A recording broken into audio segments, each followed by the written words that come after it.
तारीख 22 जनवरी 2024। स्थान राम मंदिर अयोध्या। 500 साल के लंबे इंतजार के बाद मंदिर में होगी भगवान राम की प्राण प्रतिष्ठा। 500 सालों के लंबे इंतजार और खूनी संघर्ष के बाद आखिरकार वो पल आने ही वाला है जिसका हर राम भक्त को बरसों से बेसब्री से इंतजार है। अयोध्या नगरी दुल्हन की तरह सज गई है। इंतजार है तो बस भगवान राम के आने का, जिनके स्वागत के लिए न सिर्फ सनातन धर्म बल्कि हर धर्म के लोग पलके बिछाए बैठे हैं। आज भले ही अयोध्या में बन रहे भव्य राम मंदिर के निर्माण का क्रेडिट लेने की होड़ हर राजनीतिक दल में लगी हो, लेकिन सच तो यह है कि राम मंदिर बनाने की यात्रा बिल्कुल आसान नहीं थी। जमकर विवाद हुए, हिंसा हुई, कार सेवकों की जानें गईं, कोर्ट में सालों साल फाइल घूमती रही। आखिरकार कोर्ट ने राम मंदिर के पक्ष में फैसला सुनाया और अब भव्य राम मंदिर बनकर तैयार है। तो आज के वक्त में राम मंदिर को भले ही सियासतदानों से जोड़कर देखा जा रहा है, लेकिन इसकी संघर्ष की यात्रा कांग्रेस बीजेपी से भी बहुत पहले बहुत से ऐसे लोग शामिल हुए हैं जो आगे चलकर डिप्टी प्रधानमंत्री बने तो कुछ मुख्यमंत्री और राज्यपाल बने। तो आज हम ऐसे ही कुछ अमर हो चुके किरदारों की बात करने वाले हैं जिन्होंने भगवान राम की घर वापसी में बुनियाद की पहली ईंट रखी थी। किरदार नंबर 1, लाल कृष्ण आडवाणी।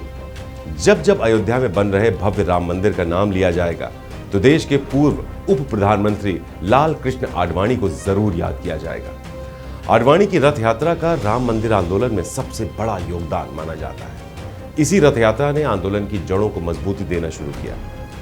साल 1984 की बात है। भारतीय जनता पार्टी के लिए पहला लोकसभा चुनाव था। पूर्व प्रधानमंत्री इंदिरा गांधी की हत्या हो चुकी थी। कांग्रेस पार्टी के साथ सभी की सहानुभूति थी, जिसका असर चुनाव में दिखा और पार्टी की जीत हुई। भाजपा के हाथ सिर्फ 2 सीटें आईं। पार्टी के अध्यक्ष अटल बिहारी वाजपेयी ने अपना पद छोड़ा तो पार्टी के नए प्रमुख लाल कृष्ण आडवाणी बने।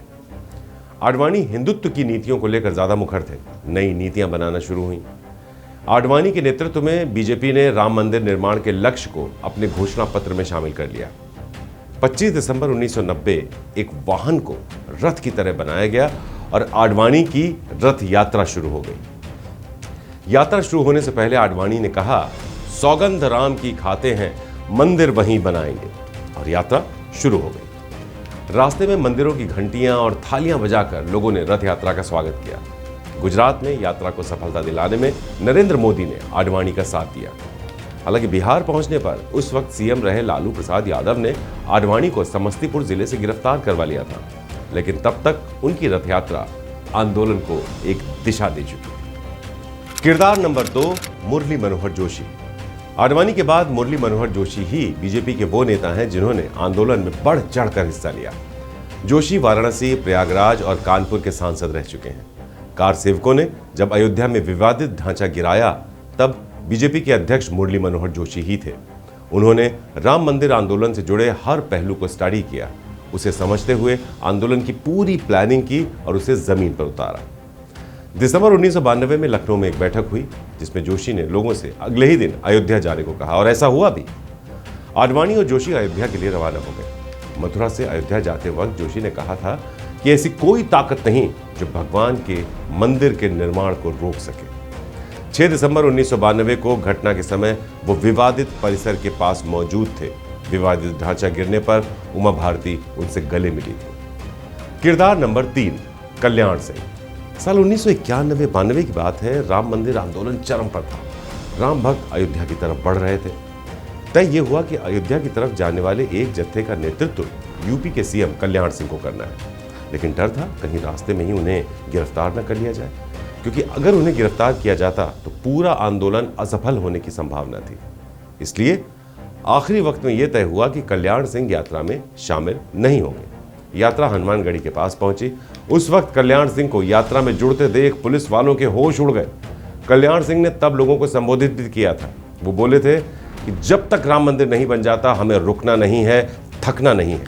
उनके इतना कहने भर से लोगों में जोश भर गया। हालांकि बाद में इस आंदोलन की वजह से कल्याण सिंह को अपनी कुर्सी भी गंवानी पड़ी थी, मगर उससे भी बड़े अफसोस की बात यह है कि आज जब राम मंदिर में प्राण प्रतिष्ठा होने वाली है तो इसे देखने के लिए उस आंदोलन के सबसे बड़े नायक कल्याण सिंह इस दुनिया में नहीं है। अगस्त 2021 में 89 साल की उम्र में उनका निधन हो गया था। किरदार नंबर 4, विनय कटियार। विनय कटियार राम मंदिर आंदोलन की अगुवाई करने वाले बड़े नेताओं में से हैं। 1984 में जब आंदोलन के लिए बजरंग दल का गठन किया गया तो पहले अध्यक्ष के तौर पर उसकी कमान आरएसएस ने विनय कटियार को सौंपी थी। कटियार के नेतृत्व में बजरंग दल राम मंदिर आंदोलन के लिए लोगों को जोड़ने में जुट गया और देश भर में अखाड़ों के जरिए लोगों को जोड़ा जाने लगा। विनय बताते हैं कि उस वक्त उन्हें गांव-गांव जाकर लोगों को जोड़ना होता था। कई जगह बैठकें होती थी। इसके अलावा 6 दिसंबर की सुबह 7 बजे उस वक्त के पीएम पीवी नरसिम्हा राव ने अयोध्या की स्थिति जानने के लिए विनय को ही फोन किया था। विनय ने उन्हें अयोध्या में सब ठीक ठाक रखने का आश्वासन दिया था। इस आंदोलन के बाद विनय का राजनीतिक कद बढ़ गया। वो बीजेपी के राष्ट्रीय महासचिव भी बने। फैजाबाद लोकसभा सीट से 3 बार सांसद चुने गए। वो राज्यसभा सांसद भी रहे। साल 2018 में उनका कार्यकाल खत्म हो गया, जिसके बाद उन्हें दोबारा टिकट नहीं मिला। किरदार नंबर 5, प्रवीण तोगड़िया। विनय कटियार के अलावा प्रवीण तोगड़िया ही विश्व हिंदू परिषद से जुड़े वो नेता थे जो आंदोलन के वक्त बहुत सक्रिय थे। आंदोलन के वक्त प्रवीण के भाषण सुनने के लिए उनकी रैलियों में हजारों की भीड़ इकट्ठा हो जाया करती थी। आंदोलन के लिए लोगों में जोश भरने में इनका बड़ा योगदान माना जाता है। फिलहाल प्रवीण विश्व हिंदू परिषद से बाहर है और मंदिर से जुड़ी किसी भी चीज से उनका कोई नाता नहीं है। किरदार नंबर 6, उमा भारती। राम मंदिर आंदोलन के बड़े चेहरों में से एक थी उमा भारती, जो फिलहाल सक्रिय राजनीति से दूर है। उन्होंने 2019 का लोकसभा चुनाव भी नहीं लड़ा था। 6 दिसंबर 1992 को ढांचा गिरने के बाद बीजेपी के नेताओं के साथ उनकी हंसती तस्वीर को भूलना बहुत मुश्किल है। आंदोलन के समय अपने तल्ख भाषणों की वजह से फैसले के बाद उमा सीधे आडवाणी के यहाँ पहुंच गई। इसके बाद उमा केंद्र की अटल बिहारी वाजपेयी और नरेंद्र मोदी सरकार में मंत्री रहीं। साथ ही साल 2003 से 4 तक उन्होंने मध्य प्रदेश के सीएम के तौर पर कुर्सी भी संभाली। किरदार नंबर 7, साध्वी ऋतंभरा। राम मंदिर आंदोलन की दूसरी महिला फायर ब्रांड नेता हैं साध्वी ऋतंभरा। आंदोलन के वक्त ऋतंभरा के उग्र भाषणों के ऑडियो कैसेट पूरे देश में सुनाई देते थे। अब ऋतंभरा वृंदावन में वात्सल्य ग्राम नाम का आश्रम संभालती हैं। अपने इस योगदान पर ऋतंभरा कहती हैं, मैंने कई बड़े संतों और महापुरुषों के नेतृत्व में गिलहरी जैसा योगदान दिया है। साध्वी ऋतंभरा का नाम उन लोगों में शामिल है जिन्हें सबसे पहले 22 जनवरी का निमंत्रण मिला था। किरदार नंबर 8, अशोक सिंघल। राम जन्मभूमि आंदोलन को जन्म देने वालों में अशोक सिंघल का नाम भी गिना जाता है। सिंघल 20 साल तक विश्व हिंदू परिषद के अंतर्राष्ट्रीय अध्यक्ष रहे। 1984 में दिल्ली के विज्ञान भवन में आयोजित संसद का संचालन सिंघल ने ही किया था। इसी जगह से राम जन्मभूमि आंदोलन की रणनीति तय की गई। सिंघल ने पूरा प्लान बनाकर देश भर से 50,000 कार सेवक जुटाए थे। साल 1992 में विवादित ढांचा गिराने वाले कार सेवकों का नेतृत्व भी सिंघल ने ही किया था। उन्होंने आंदोलन के वक्त राम मंदिर के लिए पैसे नहीं बल्कि पत्थर दान करने के लिए कहा था। कई लोग अशोक सिंघल को राम मंदिर का चीफ आर्किटेक्ट भी कहते थे। साल 2011 तक सिंघल वीएचपी के अध्यक्ष रहे और फिर स्वास्थ्य खराब होने की वजह से उन्होंने इस्तीफा दे दिया। 17 नवंबर 2015 को उनका भी निधन हो गया। किरदार नंबर 9, चंपत राय। राम मंदिर ट्रस्ट के महासचिव चंपत राय उन चेहरों में से एक हैं जो उस वक्त की गहमा गहमी के बीच चमक नहीं पाए, मगर आंदोलन की नींव और ढांचा तैयार करने में इनका बड़ा योगदान रहा। विवादित ढांचा गिराए जाने से पहले ही चंपत ने राम मंदिर से जुड़े डॉक्यूमेंटल एविडेंसेस थे उन्हें संजोने का, इकट्ठा करने का काम शुरू कर दिया था। उन्होंने हजारों डॉक्यूमेंट्स पढ़े, एक एक ग्रंथ पढ़ा और उन्हें अपने पास सहेज कर रखा। उनके पूरे घर में बस राम मंदिर से जुड़े कागजात भरे पड़े थे। मंदिर की जमीन से जुड़ी कई जानकारियां चंपत को मुंह जुबानी याद हो गई थी। मीडिया रिपोर्ट्स के मुताबिक राम जन्मभूमि की कानूनी लड़ाई लड़ने वाले वकीलों को भी सबूत चंपत राय नहीं दिए थे। अब किरदार नंबर 10, कोलकाता के राम और शरद कोठारी। अब बात करते हैं कोलकाता के रहने वाले उन 2 सगे भाइयों की जिन्होंने विवादित ढांचे पर सबसे पहले भगवा लहराया था।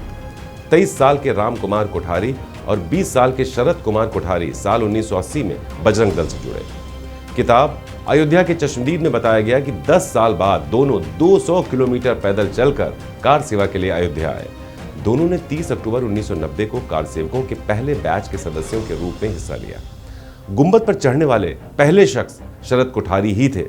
इसके बाद भाई राम भी चढ़ गए। दोनों ने वहां पर भगवा झंडा लहराया। इसके बाद 2 नवंबर को जब वो कार सेवा कर रहे थे तो पुलिस ने दोनों को गोली मार दी। इनकी हत्या से देश भर के हिंदुओं में गुस्सा भर गया। इनके अंतिम संस्कार में हजारों की भीड़ उमड़ आई। हत्या के बाद दोनों का नाम जन्मभूमि आंदोलन के बलिदानी नायकों में जोड़ दिया गया और वो अमर हो।